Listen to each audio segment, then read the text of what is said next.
Lucky media 24/7 వార్తలకు స్వాగతం. అల్లూరు జిల్లా హుకుంపేట మండలంలోని శనివారం వారపు సంతలో జిల్లా తునికల విభాగం డీసీ రవికుమార్ తనిఖీ చేశారు. రైతులను జరుగుతున్న మోసాలని అడిగి తెలుసుకున్నారు. కాటన్ రిమోట్ విధానంలో ఆపరేట్ చేయడానికి గుర్తించి దళారులపై ఆయన మండిపడ్డారు. తనిఖీలు చేపట్టడంతో ఈ బండారం బయటపడిందని వారు తెలిపారు. గిరిజనులు కష్టపడి పంటను పండిస్తే వారిని మోసగించడం సరికాదని వారు అన్నారు. దళారులు మోసాలకు పాల్పడితే కఠిన చర్యలు తీసుకుంటామని ఆయన హెచ్చరించారు. ఈ సీజన్ ప్రొక్యూర్మెంట్ సీజన్ స్టార్ట్ అయిన తర్వాత తునుగుల కొలతల శాఖ మరి ఏంటంటే వారపు సంతలు కంటిన్యూస్గా విజిట్ చేయాలనే ఉద్దేశంతో మరి టీములుగా ఫామ్ చేసి విశాఖపట్నం, అనకాపల్లి, నెక్స్ట్ ఏఎస్ఆర్ జిల్లాలో ఉన్న అధికారులతో మేము ఇన్స్పెక్షన్ కండక్ట్ చేయడం జరుగుతోంది. మరి ఈరోజు ఈ హుకుంపేట సంతకు మరి మేము రావడం జరిగింది. మరి ఇక్కడ గిరిజనులు వాళ్ళు పండించుకున్నటువంటి వస్తువులు ఏవైతే ఉన్నాయో దానిని మరి మధ్యవర్తులు అయితే ఎవరైతే కొంటున్నారో వాళ్ళు వాడుతున్నటువంటి కాటాల్ని ఇన్స్పెక్షన్ చేయడం జరిగింది. ఈరోజు మా యొక్క తనిఖీల్లో మేము గుర్తించిన ఏమంటే కొన్ని కాటాలు వాళ్ళు దాన్ని ఒక 100 గ్రాములు తక్కువ పెట్టేలాగా, కేజీకి 100 గ్రాములు తక్కువ పెట్టేలాగా దాన్ని సెట్టింగ్స్ మార్చుకుని రైతుల దగ్గర యాక్సెస్ తీసుకుంటా ఉన్నారు. సో అలాంటి ఒక 3 కాటాలు సీజ్ చేసి కేసులు రాయడం జరిగింది. ఒక కాటా అయితే రిమోట్ ద్వారా ఆపరేట్ చేస్తూ మరి రైతులు తెచ్చినటువంటి ఆ యొక్క ఏదైతే సరుకులు ఉన్నాయో వాటిని మరి అట్లీస్ట్ ఒక 40 కేజీలకి ఒక 5 కేజీలు 6 కేజీల దాకా కూడా అవి రిమోట్ ద్వారా ఆపరేట్ చేసి మోసం చేయడం అనేటువంటిది మేము కనుగొనడం జరిగింది. ఆ కేసు కూడా మేము కేసు నమోదు చేయడం జరిగింది. ఇప్పుడు మేము తెలియజేస్తా ఉన్నది ఏంటంటే ఎవరైతే గిరిజన రైతులు తీసుకొచ్చినటువంటి సరుకుల్ని అమ్మేటప్పుడు ఆ కాటా మనకి ప్రభుత్వం వారి చేత ముద్రించాలి. ముద్రించినట్టు దాని మీద సీల్ ఉంటుంది. అంతేకాదు ముద్రించినట్టు ధృవీకర పత్రం కూడా ఉంటుంది. అవన్నీ ఒకసారి అడిగి చూస్తే మంచిది. అటువంటి చైతన్యం ఇక్కడ గిరిజనులు రావాలని కోరుకుంటా ఉన్నాం. అలాగే మరి ఈ విధంగా గిరిజనులు మోసం చేయడం అనేటువంటిది చాలా ఆశ్చర్యకరంగా మాకు ఉంది. రిమోట్ పెట్టి మరి దాన్ని మోసం చేస్తున్నటువంటి వ్యక్తులు ఆ గిరిజన వ్యక్తులే ఆ విధంగా చేస్తూ ఉన్నారు. సో వీటిల్ని మరి మేము తీవ్రంగా పరిగణిస్తూ ఉన్నాము. కేసు నమోదు చేశాము. చట్టపరంగా వారి మీద ఏ విధంగా చర్య తీసుకోవాలన్నది ఆలోచించి తీసుకుంటాము.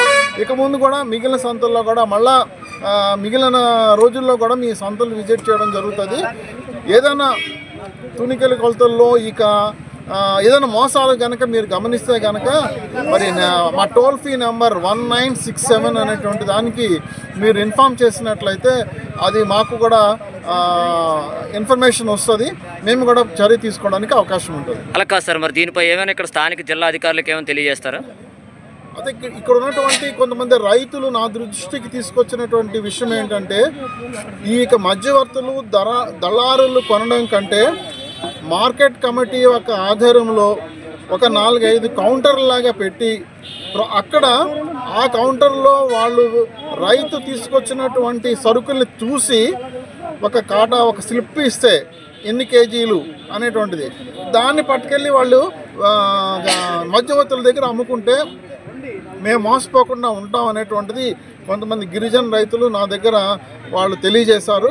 కాబట్టి ప్రభుత్వం వారు మరి ఈ విషయం కూడా ఆలోచన చేసి మార్కెట్ కమిటీ కానీ లేకపోతే జీసీసీ ద్వారా కానీ ఐటీడీఏ ద్వారా కానీ కొన్ని కాటాలు వారపు సంతలో పెట్టి ఫస్ట్ అక్కడ తీసుకురావాలన్నమాట. తీసుకొచ్చి అక్కడ వేచేసి ఆ వేమెంట్ స్లిప్ ఒకటి ఇన్ని కేజీలు ఉంది అని చెప్పి రాసిస్తే దాని ప్రకారం నచ్చినటువంటి మధ్యవర్తులకి దళాలకి వాళ్ళు అమ్ముకోవచ్చు అనమాట. ఈ విధంగా చేసి గిరిజనులు మోసపోకుండా ఉంటారు. మనం న్యాయం చేసినట్టు అవుతుంది. ఈ పరంగా చర్య తీసుకుంటే కనుక వాళ్ళు చాలా ఉపయోగకరంగా ఉంటారు. మరి ఇప్పుడు ఈ పట్టుకున్న వాటిపై ఇప్పుడు వెంటనే చర్యలు తీసుకుంటున్నారండి? ఈ అంటే కేజీకి కొంచెం తేడా వచ్చేటటువంటి కాటాలు ఏవైతే ఉన్నాయో వాటికి పెనాల్టీలు విధించాము. ఆ 3 కూడా పెనాల్టీలు విధించి చేశాము. అయితే ఈ రిమోట్ కాటా కూడా అతను పేద రైతు సార్ నేను అని రిక్వెస్ట్ చేస్తూ ఉన్నాడు. దాన్ని కూడా మొదటి తప్పుగా ఫైన్ వేసి దాన్ని రాజీ చేయాలని చెప్పి అనుకుంటా ఉన్నాము. ఇక ముందు దళారులకు కూడా కమిషన్ ఏజెంట్స్ ఇక్కడ ఉన్నటువంటి వాళ్ళైతేనేమి, కింద నుంచి పైకి వచ్చి కొంటున్నటువంటి వాళ్ళకైతేనేమి మేము డిపార్ట్మెంట్ పరంగా ఒక హెచ్చరిక జారీ చేస్తూ ఉన్నాము.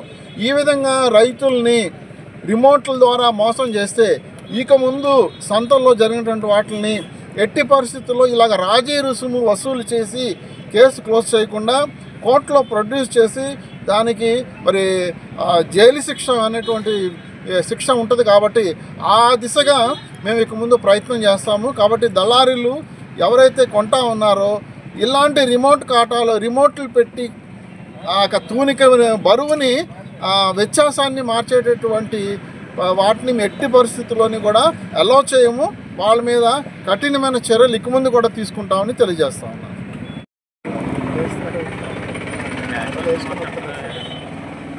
ఎప్పుడు అలా ఉన్నట్టు అలా ఉండిపోయింది. దవలు ఎవరు సార్ అందరూ కాటలు వేసుకుని వస్తున్నాను. ఏం కాటలు ఒక్కరి దగ్గర కూడా కాట ఉంటుంది సార్. కాట మీరు చేస్తున్నారు కదా, వాళ్ళు చేసిన వాళ్ళు ఎవరు, కాకపోతే అది అలా ఇప్పుడు పెట్టించింది అలా ఉండిపోయింది అనమాట. మన టీవీ రాక 2 సంవత్సరాలు రాశారు. పెనాల్టీ కట్ట యాక్చువల్గా కోర్టులో ప్రొడ్యూస్ చేయాలా. ఇప్పుడు మీ మట్టుకి పెనాల్టీ కట్టి క్లోజ్ చేస్తాము. కట్టేసి క్లోజ్ చేసుకోండి. మట్టుకి లేదు, వాళ్ళ అమౌంట్ కట్టి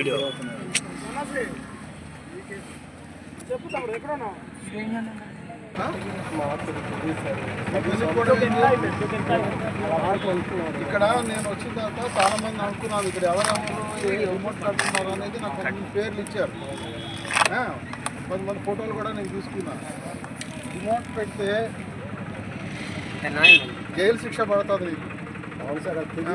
తెలియక అంత అమ్మాయి కూడా మీ కొడుకు తెలియకుండా నేను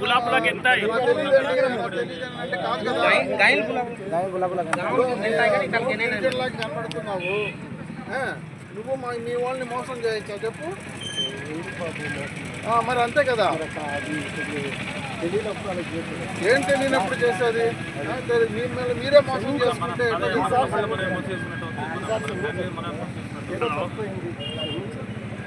తప్పు అయితే క్షమించడానికి గవర్నమెంట్ వాళ్ళు పెనాల్టీ ఉంటుంది. దానికి ₹1,00,000 దాకా పెనాల్టీ ఉంది. అర్థమైందా? అరకులో అటు మనం పట్టుకున్నప్పుడు కట్టినట్టు వాళ్ళు కట్టేస్తే ఈసారికి